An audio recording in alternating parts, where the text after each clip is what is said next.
Ladies and gentlemen, it pleases me to report to the people of Florida and the nation that the long-sought cross-Florida barge canal is now well underway. Construction at both ends of the 107-mile protected inland waterway artery has been progressing for many months. Completion of the canal will tie together the nation's principal waterways from the upland Ohio and Mississippi River Valley to the populous New York City areas into one unified system of great benefit to interstate commerce by connecting 29 states with a total of more than 26,000 miles of inland waterways. When operative, just a few years from now, the canal will situate Florida on the main street of America's inland waterways. Florida will be in the most strategic area on 2,460 miles of connected waterways for barge transport between the eastern seaboard and the mid-continental United States. Simply, it will save 611 miles over the old around the Florida Keys route. Its recreational and flood control potential rivals its economic possibilities. Briefly, the canal will create 285 miles of new shoreline in Florida and approximately 30,000 more acres of surface water behind two dams that's included in the overall construction. This means that countless parks, picnics, and camping areas, and swimming beaches, boat trails, and pools, and fishing grounds, and wildlife and game refuges will be created. I invite you now, on behalf of the state of Florida and its Board of Conservation and the Canal Authority of Florida, to watch a brief, informative film on the amazing cross-Florida barge canal.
Jacksonville on the St. Johns.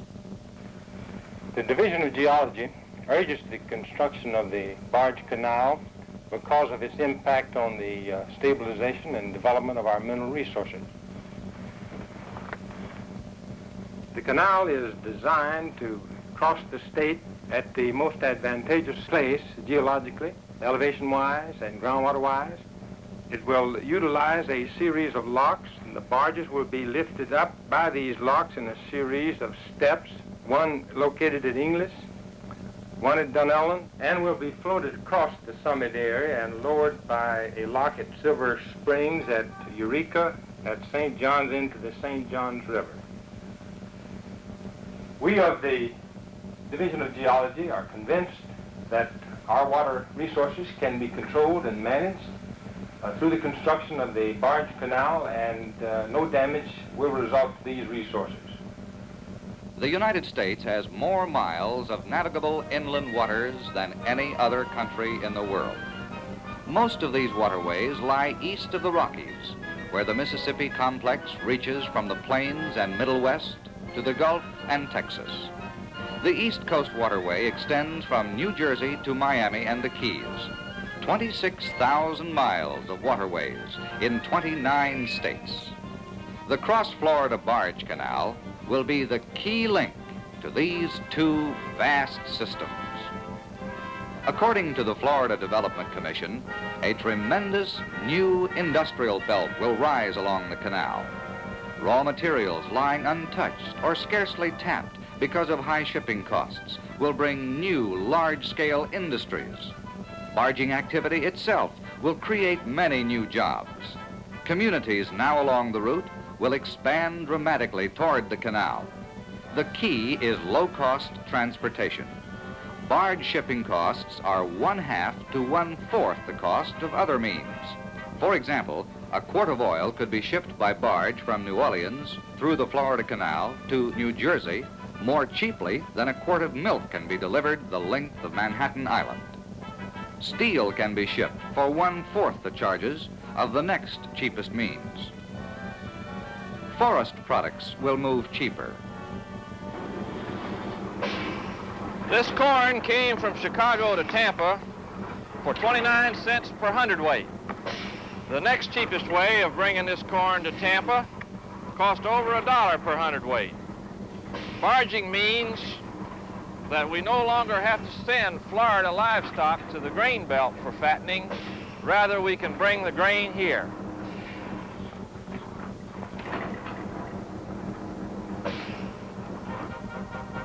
The value of Florida mineral mining is an estimated $221 million annually, only a fraction of the potential.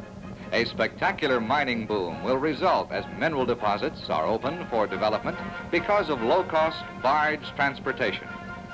Lime rock that brings the producer only $1 a ton today for road construction should bring many times this amount when it can be cheaply hauled to processing plants for lime, cement, whiting, paint filler, and other products. And we have 4 trillion tons of it. Dolomite near the canal in Levy and Citrus counties is plentiful and can be exploited in larger quantities for rock wool, glass, and fertilizers. There is a great potential in the soft rock and hard rock phosphate deposits. The nation's largest supply of zircon, strategic titanium ores, and the purest deposit of silica sand will bring premium prices. Structural clay occurs in quantity along the scenic St. Johns River, and Putnam County has 1 million tons of kaolin used in paper manufacturing. Barge transportation is the key to this rich resource development. Barge transportation is more economical because the ease of loading and unloading saves man-hours. Barges cost less to build, less to maintain, and less to operate than any other bulk cargo carriers. And waterways are cheaper to maintain than land routes. The canal is not only an asset to navigation, but it is also a significant flood control asset. Florida has serious flood problems in both the Withlacoochee and Ocklawaha River basins, problems created by bottlenecks at the mouths of those two streams. The canal eliminates these bottlenecks and reduces flood control costs. Florida's abundance of rainfall provides its groundwater supply. The groundwater of South Florida is recharged south of the canal. The water flows outward in all directions from the recharge area. Thus, it flows toward the canal route from the south rather than flowing past the canal into the southern part of the state.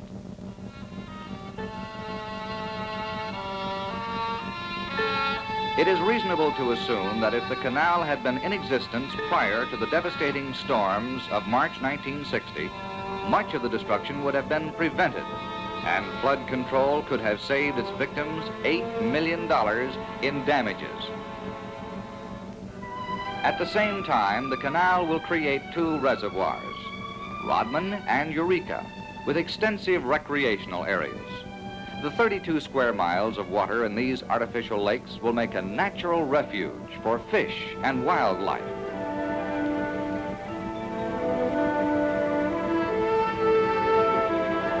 Canal traffic is not limited to barges.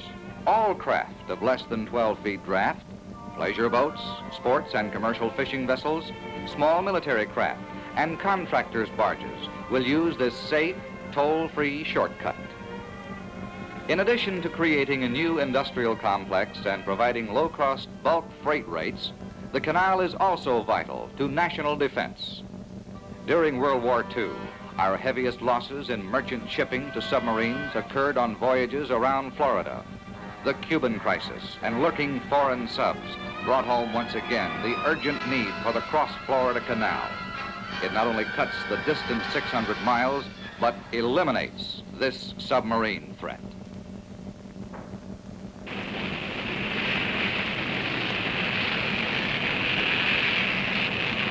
In the interest of our space effort, giant boosters and missiles will be moved safely by barge from the Huntsville Arsenal through the cross-Florida Canal to Cape Kennedy.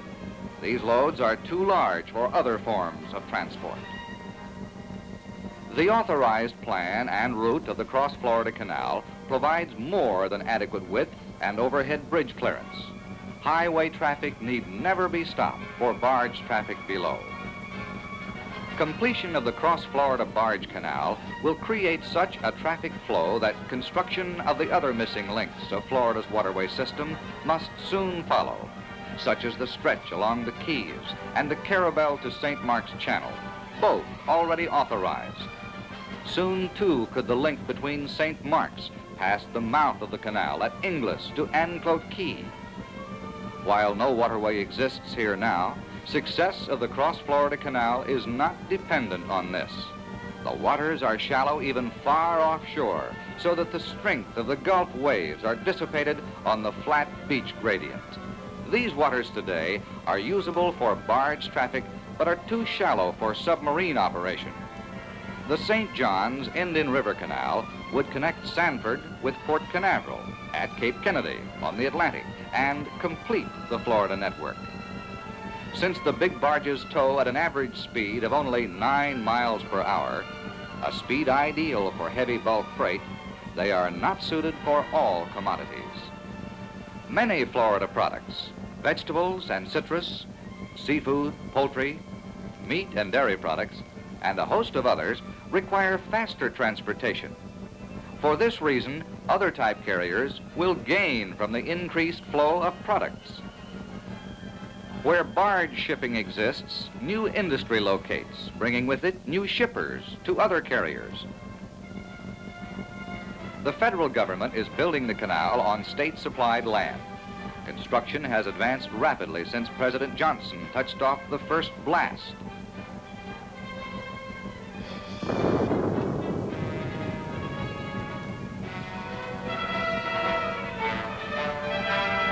For all of Florida, the barge canal introduces a new era, such as created by the Gulf Coast Canal from Brownsville, Texas to St. Mark's, Florida. The cities along this waterway have surged in growth. Mobile has doubled in population.